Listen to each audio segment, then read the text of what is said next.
మీరెప్పుడైనా మీ ప్రాంతంలో ఉన్న వేరే మినిస్ట్రీస్కి, వేరే చర్చెస్కి సంబంధించిన సేవకులు, విశ్వాసులు చూసినప్పుడు వారు కూడా క్రీస్తునందు నా కుటుంబమే అనే మనసు మీకు ఎప్పుడైనా వచ్చిందా?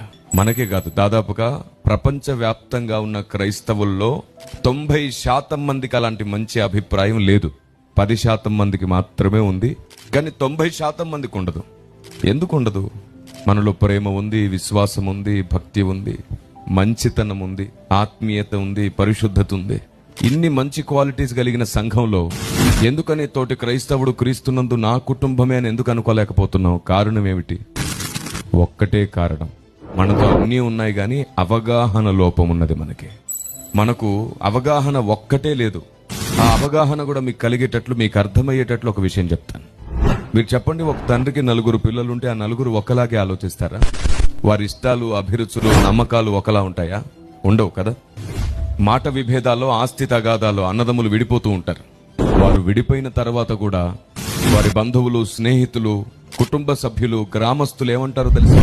ఆ 4 ఒక కుటుంబమేనండి అంటారు. విడిపోయిన తర్వాత కూడా వారు ఒక్క కుటుంబంగా గుర్తించబడ్డానికి కారణం ఏమిటి? ఒక్కటే కారణం, వారు ఒక తండ్రి పిల్లలు కాబట్టి.